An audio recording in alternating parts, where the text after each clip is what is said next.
Welcome to the deep dive. You're here because, well, you want to get straight to the heart of things, right?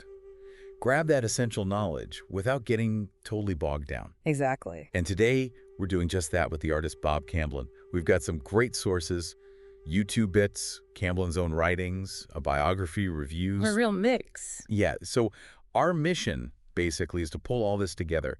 We want to understand Camblin's artistic path, the core ideas behind his work, and maybe some of the questions his art still asks. And what really jumps out first, I think, is this description of him as a widely recognized yet enigmatic figure. Right. I mean, think about it. His art oils, watercolors, drawings, even painted paper, it's really sought after. But the man himself, and maybe the full story of his work, still kind of shadowy. That contrast is fascinating, yeah. It makes you want to dig in. Definitely. Okay, so let's start at the beginning. He was born in Oklahoma, 1928, and it sounds like art was in the family. Artist parents. That's right. So you imagine that early exposure was pretty formative. Then he's off to the Kansas City Art Institute. And even then, he seems a bit unusual. How so? Well, the biography mentions him like reading Emerson, the I Ching, haiku, sometimes right there in class while he's getting his formal art training. Wow, soaking it all in. That early mix of philosophy and art, you can see how that might shape things later, maybe questioning single viewpoints? I think so. And his friendship with Forrest Harrisberger started there, too. Important connection. They even served together later, Air Force Reserve, Korean War time. Sketching the California coastline together, the biography says. You can sort of picture that, can't you? Yeah. Developing ideas out there. Yeah, it's interesting how these different things, the structured study, the wide reading, the shared experience of service and sketching, probably all fed into his unique way of seeing things. But then comes the Fulbright. Italy, 1955. That sounds like a huge moment. Oh, absolutely pivotal. Yeah. The biography really highlights the Uffizi Botticelli especially, but also, interestingly, the catacombs of Palermo. The catacombs. That's intense. Right. And apparently this influenced his abstract figurative forms, figures you could kind of recognize, but not quite. He called them mummies. Mummies. Wow. Evocative. Allowing for more emotional stuff, maybe? Less literal? Exactly. And the biography connects this back to later work, too. Like his Birth of Venus that references KPFT radio. How does that connect? Well, KPFT was this Houston counterculture radio station. So putting that reference in a piece titled Birth of Venus, it's like he's mashing up high art history with contemporary, maybe even alternative culture. Layering things. Yeah. History, personal references. Yeah, okay. It's pretty thought-provoking. So after Italy, he teaches for a bit and then lands at Rice University in Houston in '69. And Houston seems like a big shift, more collaboration. Exactly. Houston becomes this hub. The biography talks about close partnerships with Earl Staley and Joe Tate. Yeah. They even had this thing called B&E Productions. Right, doing these really unconventional events. Like a tattoo show and Yeah. a camping show. That sounds pretty out there for the time. Yeah, totally. You have to imagine they were pushing against the grain of the, traditional art scene quite a bit. And what about the holding firm collaboration? Building without permits. That's bold. It is. It really shows that desire to just do things collectively, maybe even poke fun at the rules a bit. It makes you wonder if some of that earlier philosophical reading influenced this collaborative spirit. And this idea of pushing back against the individual ego seems really central for Camblin, doesn't it? Definitely. Signing things anonymous or anonymous artists. That's a strong statement. It really is. It puts the focus squarely on the art, on the viewer's experience, not on the fame of the artist. Okay, so thinking about how his actual art developed, the biography says he started with abstract impressionism, like exploring the paint itself. Yeah, seems like a starting point, common for the time, exploring the potential of the medium. But then in the 80s, he develops this very different style, mucho volantes, with Nancy Giordano. Dots and dashes, creating optical illusions. Right. The review compares it to Escher, maybe Dali even. So like manipulating perspective, dreamlike stuff. That's a big leap from abstract expressionism. What was the goal there, do you think, with the illusions? It feels like a deep dive into perception itself, how we see things, and getting the viewer actively involved.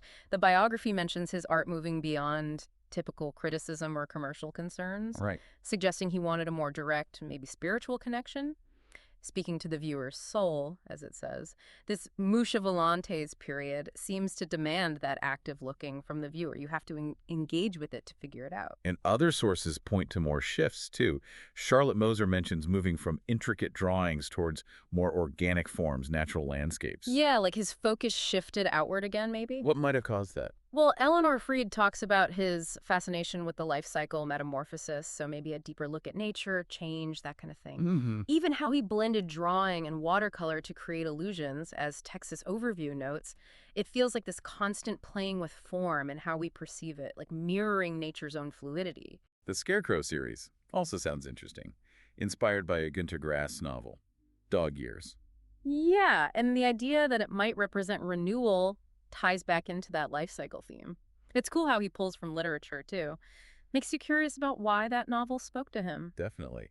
And what about the text in his paintings? The biography says it's not just informational. Right. It suggests the words could be clues or just shapes within the painting. It really makes you question how important words are for understanding art. Kind of pushes back against needing everything explained. Exactly. There's that reference to Tom Wolfe's The Painted Word. Wolfe was critical of art needing a lot of theory.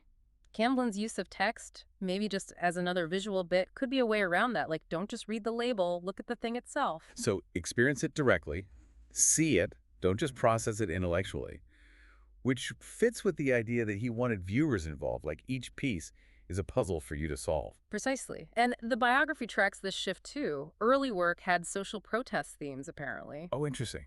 But later, it evolved towards depicting the inner world of human symbols, influenced by artists like Cremoni, who explored psychological stuff, and even ancient Etruscan figures. So from outward critique to inner exploration. Hmm. And that quote about wanting to remake Goya in 20th century terms, that's ambitious. It really shows his engagement with art history, wanting to bring that kind of intense human focus into his own time. And we have to mention the St. Bambola series he talks about in his writings. It sounds like he was consciously trying to keep moving, not get stuck. Yeah, always pushing boundaries, refusing to be pinned down to one style. It's a career defined by that constant evolution, really. Okay, let's zoom out a bit. Thinking about the big themes running through all this work. Impermanence, fleeting joy that seems really strong. It does. That YouTube clip with the balloon vendor is such a good illustration. The Yeah. teacher saying, a balloon is but air and skin, yet it gives joy if only for a time. That captures it perfectly. And Camblin's own quote, too.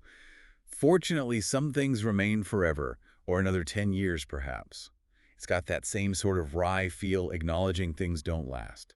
It makes you think his art, in all its forms, might be trying to somehow hold on to those moments, or at least explore their meaning, finding something deep in the temporary. Finding profundity in the temporary, yeah. Yeah. The teacher even talks about the memory of joy being like seeds for the soul. That's powerful. It is. Then there's balance and paradox. That seems everywhere in his quotes. Absolutely. In the balance, patience and yet freedom. Or saying, what understood all truth is funny. Right. He's always playing with opposites. Even mentions yin and yang mandala, and that book review calling his drawings paradoxes made visible. A trap that doesn't trap. Exactly. It suggests he really enjoyed exploring those contradictions, finding meaning right there in the middle of them.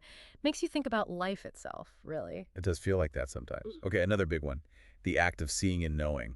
He says not to look, but to see. Which sounds a lot like that Zen idea, right? Those who know don't tell. It points to a deeper, more intuitive way of understanding. Beyond just the surface. Yeah. The foreword you mentioned talks about art as a portal to heightened awareness. Not just looking at it, but engaging with it in a way that's almost meditative. True understanding coming from feeling, not just thinking. And that connects back to the anonymity thing, maybe. Signing anonymous takes the artist's ego out of it. Lets the viewer just see. Precisely. It's all about the experience of the art, and then there's questioning reality versus illusion. The Mushes Volantes paintings do that directly, playing tricks on your eyes. Making you ask, what's real here? Yeah, the review puts it just like that. What is real and what is merely perceived? He's constantly poking at our assumptions about what we see. Don't take your first glance for granted. Ah, Okay, and finally, creativity and learning. His quotes here are pretty direct. They really are. We all are creative, but we lose our magic in understanding everything instead of knowing. That distinction between understanding and knowing, And resist learning. Learn to fail, learn to relax, learn to feel, learn how to really think. It's quite a statement. It really is. It sounds like he believed in a more intuitive, hands-on kind of learning, Yeah. one that embraces messing up. Yeah, prioritizing real feeling and thinking for yourself over just, memorizing stuff or following the rules. It's a powerful idea about keeping the creative spark alive. For anyone interested in how artists find their voice, that emphasis on raw, uninhibited thinking is fascinating. It really is. Okay, shifting towards his later life and legacy. That decision in 1976, leaving academia for a nomadic life, that's a huge commitment. Huge. It really shows how dedicated he was to his art, willing to give up stability for that creative path. And he kept working, traveling, producing a lot. Even though he became more disconnected from his old Houston circle later, moving to Oregon, then Louisiana, Yeah, with his wife Nancy. It suggests his drive was really internal, a testament to his dedication. and then he passed away, December 3rd. Earl Staley's quote in the biography sounds very poignant, reflecting on their long connection. It does. But his influence clearly lives on. How so? Well, the biography quotes several people: Pete Gershon, George Jackson Jr., Staley again, Penny Serling, Carolyn Farb, all saying how much he impacted artists, especially in Houston. So, a pivotal figure. Definitely. Someone whose work still resonates, still inspires, and the fact that people are still trying to piece together his incomplete works, as it's called, it means his legacy is still unfolding. There's more to discover. So, wrapping up this deep dive on Bob Camblin, it feels like his art doesn't really give neat answers, does it? Not at all. It's more like a landscape of questions for us, the listeners. An invitation to think, which is exactly what you come here for, those aha moments, that deeper understanding. And his different styles, the hidden meanings, they really demand multiple looks. You can't just glance and categorize him easily. It's art that definitely rewards spending time with it, really seeing it. So maybe a final thought for everyone listening. Think about those quick moments of joy, like the balloon example, or just simple images you see every day.